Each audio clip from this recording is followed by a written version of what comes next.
Miq të dashur, përshëndetje. Takojmë edhe sot në ciklin e programeve Rruga, pjesë e shërbesës së Dr. Michael Youssef.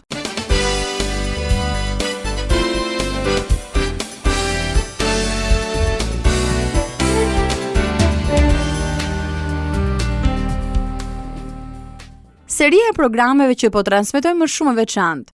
Kopshti ndaj qytetit është një krahasim i kopshtit të Perëndisë me qytetin e njeriut. Përgjatë këtyre mesazheve kemi parë se si njeriu zgjedh të jetojë në një qytet të mbushur me njerëz të shtirur dhe arrogant, një qytet që adhuron vetëm veten e vet. Por Perëndia ynë i shenjtë nuk mund të lejojë idhuj. Prandaj me pushtetin e tij, ai sundon gjithmonë mbi marrëzinë e njerëzve.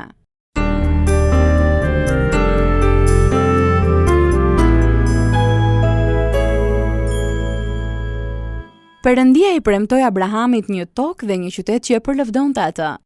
Ky premtim u përmbush në kohën e Davidit, që vendos të dhurojë Perëndisë Jeruzalemin, një qytet unik të veçuar për Zotin e gjallë. Jeruzalemi simbolizonte prezencën e Perëndisë, sepse në tempullin e ndërtuar nga Solomoni, Perëndia derdhi mjaftueshëm lavdinë e tij. Ndiqeni me vëmendje Dr. Youssef ndërsa tregon më shumë për Jeruzalemin toksor. Dëgjim të këndshëm. Hello listening friends. Të nderuar dëgjues, përshëndetje. Thank you again for tuning in to this broadcast. Ju falenderit sërish që po ndiqni programin ton. In our last broadcast, I promised to tell you more about the city of Jerusalem. Në programin ton të fundit ju premtova se do t'ju tregoja më shumë për qytetin e Jeruzalemit. We are in the middle of a series of messages I call The Garden versus the City. Jemi në mes të një serie mesazhesh që e kam titulluar Kopshti ndaj qytetit. Last time, we started to look at a very unique city called Jerusalem. Herën e fundit filluam të shihnim një qytet vërtet unik të quajtur Jeruzalem. King David offered the city of Jerusalem to God as a sacrifice to honor him. Mbreti Davidi ofroi Perëndisë qytetin e Jeruzalemit si sakrificë për ta nderuar atë. David delighted so deeply in the presence of God Davidi u kënaq shumë në prezencën e Perëndisë, that he dedicated many of the psalms for the worship and the honor of God. Ai sa dedikoi shumë nga psalmet për adhurimin dhe nderimin e Perëndisë. Psalms 120 to Psalms 134 were known as the Psalms of Ascent. Psalmet 120 deri 134 njihen si psalmet e ngjitjes. These were the psalms that pilgrims would sing as they made their way upward to the elevated mountain city of Jerusalem. Këto ishin psalmet që shtektarët do të këndonin ndërsa ngjiteshin drejt malit të lartë të qytetit të Jeruzalemit. Psalms 46, 48, 76, 84 and 87 were known as the Psalms of Zion. Psalmet 46, 48, 76, 84 dhe 87 njihen si psalmet e Sionit. These psalms became synonymous with the presence of God. Këto psalme u bën sinonimi i prezencës së Zotit. You might ask, how could Jerusalem be synonymous with God's presence? Ju mund të pyesni, si mundet që Jeruzalemi të jetë sinonimi i prezencës së Zotit? Wasn't Jerusalem only an earthly city that was far from holy? A nuk ishte Jeruzalemi një qytet toksor as pak i shenjtë? It was inhabited by people who were far from holy, Dhe ishte i populluar nga njerëz as pak të shenjtë? and that is why in its history Jerusalem saw its fair share of bloodshed. Dhe pse në historinë e tij Jeruzalemi pa gjakderdhjen e merituar. When Solomon first built the temple of Jerusalem, Kur Solomoni ndërtoi fillimisht tempullin e Jeruzalemit, God's glory fell upon the temple. lavdia e Perëndisë ra mbi tempullin. Why? Përse? Because wherever God is honored and sought, he will show up. Sepse kudo ku Perëndia nderohet dhe kërkohet, ai shfaqet. Wherever God is sought by his people with all of their hearts, God will show up. Perëndia shfaqet kudo ku njerëzit e tij e kërkojnë me gjithë zemrën e tyre. But my listening friends, make no mistake about this. Por të nderuar dëgjues, mos u gaboni për këtë. Any generation that fails to seek God's glory above all else, Çdo gjenerat që mbi të gjitha dështon së kërkuari lavdinë e Perëndisë, if any generation gets sidetracked by false teaching, çdo gjenerat që devijon përmes mësimeve të rreme, God will desert them. Perëndia e shkreton. If God would depart from his temple and Jerusalem, Në qoftë se Perëndia do të largohej nga tempulli I Tij dhe Jeruzalemi, certainly his spirit will depart from any church or any people. sigurisht fryma e Tij do të largohet nga çdo kishë apo çdo njeri, Where his glory is not first and foremost in their minds. ku lavdia e Tij nuk është e para dhe kryesorja në mendjet e tyre. Jerusalem was a temporary city chosen by God's grace. Jeruzalemi ishte një qytet I përkohshëm I zgjedhur me anë të hirit të Perëndisë. The second thing you need to know about Jerusalem is this. Fakti I dytë që ju duhet të dini për Jeruzalemin është ky. Jerusalem was a city with conditional blessing. Jeruzalemi ishte një qytet me bekim të kushtëzuar. David and Solomon offered Jerusalem to God as the sacrifice that Cain would not make. Davidi dhe Salomoni ofruan Perëndisë Jeruzalemin si një sakrificë që Kaini nuk do të donte ta bënte. And God accepted it. Dhe Perëndia e pranoi. When the people of Israel were getting ready to enter into the promised land, Kur populli I Izraelit përgatitej për të hyrë në tokën e premtuar, God told them that he was taking them there with his own supernatural power. Perëndia u tha atyre se po I çonte atje me fuqinë e Tij të mbinatyrshme. Why? Pse? So that he could fulfill the promise that he made to Abraham. Që ai të mund të përmbushte premtimin që I bëri Abrahamit. But in Deuteronomy 28, he tells them something very important. Por tek ligji I përtërir, kapitulli 28, ai u tregon atyre diçka shumë të rëndësishme. That in the promised land, he is placing before them two choices. Se në tokën e premtuar ai vendoste përpara tyre dy zgjedhje. A choice between a blessing and a curse. Zgjedhja mes mallkimit dhe bekimit. The blessings of God were conditional upon their obedience to him. Bekimet e Perëndisë ishin të kushtëzuara në varësi të bindjes së tyre ndaj Tij. In the same way, when God accepted Jerusalem by his grace, he accepted it and blessed it conditionally. Në të njëjtën mënyrë kur Perëndia pranoi Jeruzalemin me anë të hirit të Tij, e pranoi dhe e bekoi me kusht. The conditions were very simple. Kushtet ishin shumë të thjeshta. Israel had to continue seeking and honoring and worshiping the true God. Izraeli duhet vazhdonte të kërkonte dhe të nderonte Perëndinë e vërtet. And that is why when the inhabitants of Jerusalem worshipped other gods Dhe ja pse kur banorët e Jeruzalemit adhuruan perënditë e tjera and ran after other objects in life, dhe rendën pas objekteve të tjera në jetë, the Babylonians were allowed to ransack Jerusalem. Babilonasit u lejuan të grabisnin në Jeruzalemin. And that same thing happened again and again in that city. Dhe njëjta gjë ndodhi vazhdimisht në këtë qytet. Finally, Jerusalem rejected the Messiah and became the place of his crucifixion. Së fundmi, Jeruzalemi refuzoi Mesian dhe u bë vendi I kryqëzimit të Tij. And at that point, earthly Jerusalem was rejected for good and forever as God's dwelling place. Dhe në këtë pikë, Jeruzalemi toksor, duke qenë vendi I banimit të Perëndisë, u refuzua për mirë dhe për gjithmonë. When the city of God rejected God in human flesh, Kur qyteti I Perëndisë refuzoi Perëndinë në mish njerëzor, the city of God became the fullness of satanic strategy. qyteti I Perëndisë u bë plotësia e strategjisë satanike. The city of God became like all the cities of man. Qyteti I Perëndisë u bë si gjithë qytetet e njerëzit. In Luke 19:41-44, Jesus laments the rejection of him. Tek Luka kapitulli 19, vargjet 41 deri 44, Jezusi vajton refuzimin e tyre. Jerusalem, you did not know the time of your visitation. Jeruzalem, ti nuk e ke njohur kohën kur je vizituar. Jesus does not speak angrily here. Jezusi nuk flet këtu me inat. In fact, he weeps hot tears over earthly Jerusalem. Në fakt, ai derdh lot të vërtet për Jeruzalemin toksor. God is weeping over the world today. Perëndia loton për botën sot. God is weeping over some believers today.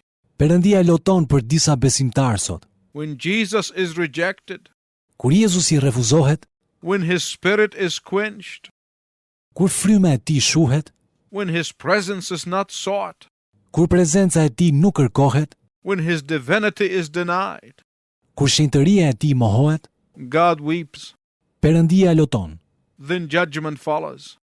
dhe më pas vjen gjykimi. Jerusalem was temporarily chosen by grace.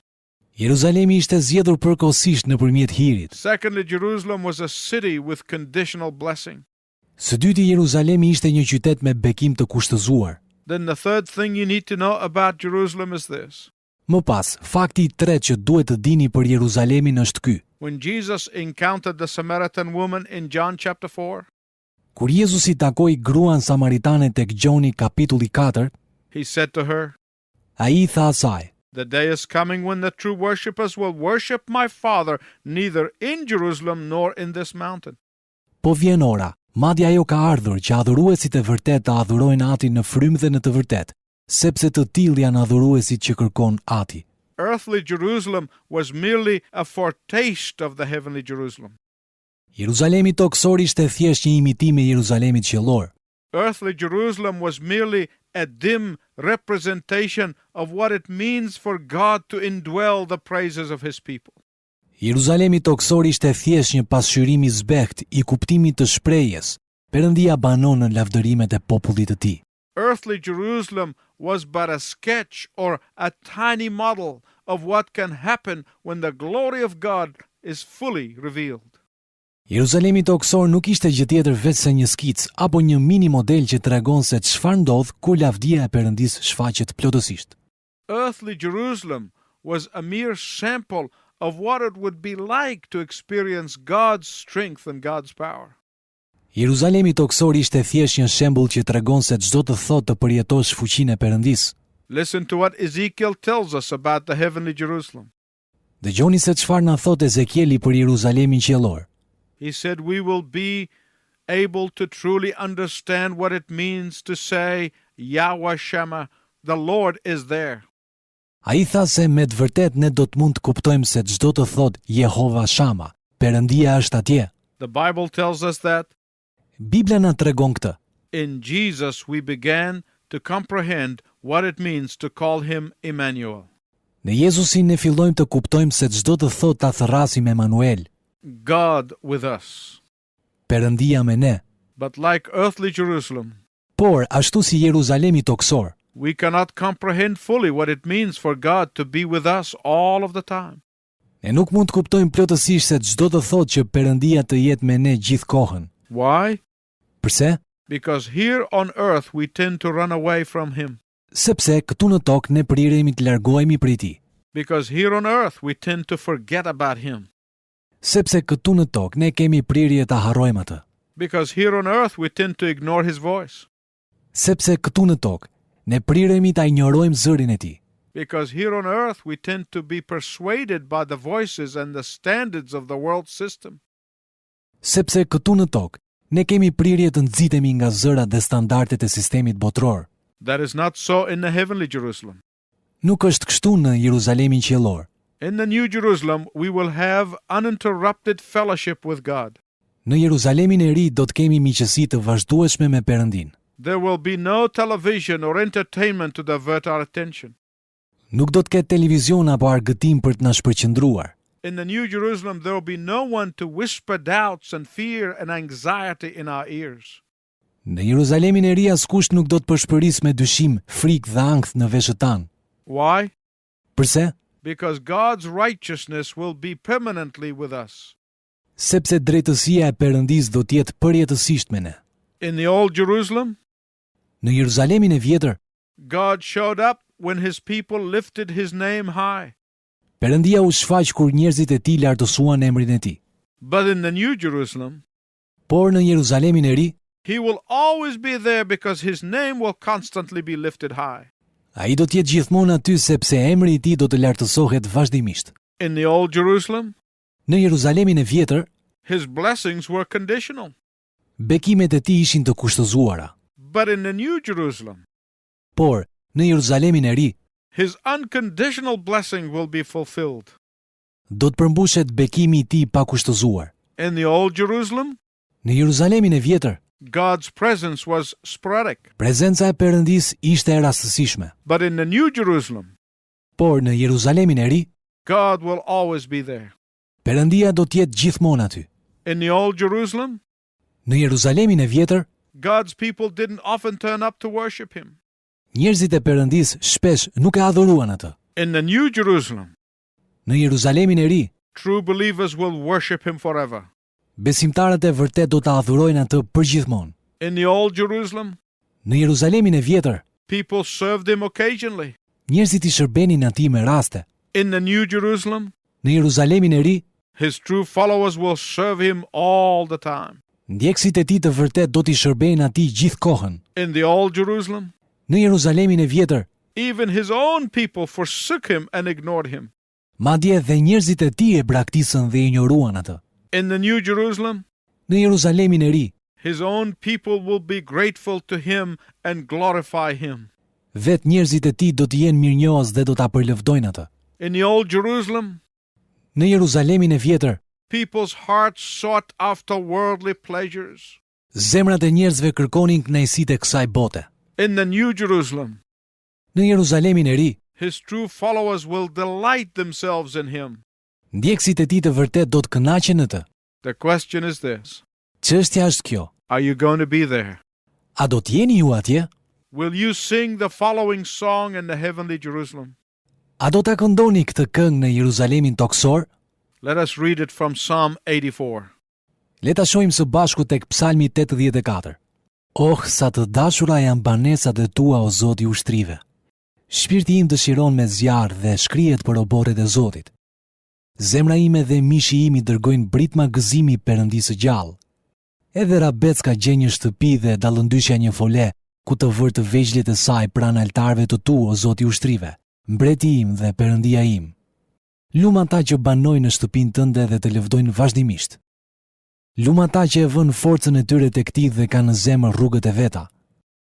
Kur kalojnë luginën e Bakas, e shndërrojnë atë në një vend burimesh, dhe shiu i parë mbulon me bekime. Ata kalojnë nga një forcë tek tjetra dhe në fund paraqiten para Perëndisë në Sion. O Zot, Perëndi i ushtrive, dëgjoj lutjen time. Vëri veshin o Perëndi i Jakobit. Shiko o Perëndi mburojën tonë dhe shiko fytyrën e të vajosurit tënd. Po, një ditë në oborret e tua vlen më tepër se 1000 gjetiu. Mua më pëlqen më tepër të qëndroj në pragun e shtëpisë së Perëndisë tim, sesa të banoj në çadrat e të pabezve. Sepse Zoti Perëndi është diell dhe mburoj. Zoti do t'jap hir dhe lavdi. Ai nuk u refuzon asnjë të mirë atyre që ecin drejt.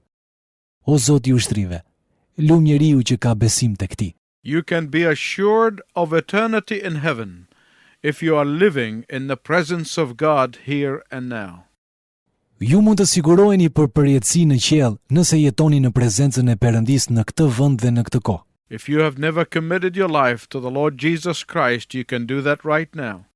Në qoftë se nuk ja ke përkushtuar kurrë jetën tënde Zotit Jezus Krisht, ti mund ta bësh atë tani. Will you pray with me this prayer?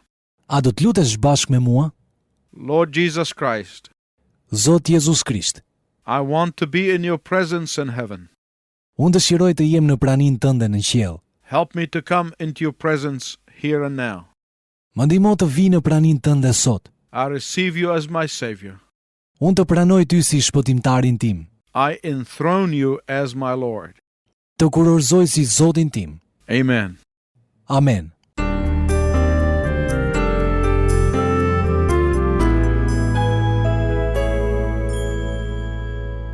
Të dashur miq, jemi në fund programit tonë edhe për ditën e sotme. Gjatë këtij programi, Doktor Jusef na tregoi se Davidi dhe Solomoni i ofruan Perëndisë Jeruzalemin, qytetin e ndarmënjan për lavdinë e tij. Por Perëndia e la të lirë popullin e Izraelit të zgjidhte mes mallkimit dhe bekimit. Dhe kur qyteti i Perëndisë refuzoi Perëndinë mishnjërzor, u bë plotësia e strategjisë satanike. Gjithsesi Perëndia kishte një qëllim më të lartë, Jeruzalemin qellor, vendin ku lavdia e Zotit nuk shteron kurrë. Jezusi tha: "Po vjen ora, madje ajo ka ardhur, kur adhuruesit e vërtet do të adhurojnë Atin në frymë dhe në të vërtet, sepse të tillë janë adhuruesit që kërkon Ati."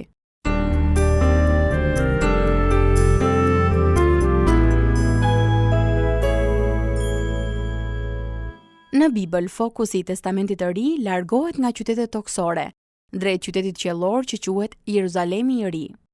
Bibla flet për një vend të përkryer ku lavdia e Perëndisë banon gjatë gjithë kohës. Prandaj në programin ton të rësarshme, Doktor Jusef do të na flasë më shumë për Jeruzalemin e ri.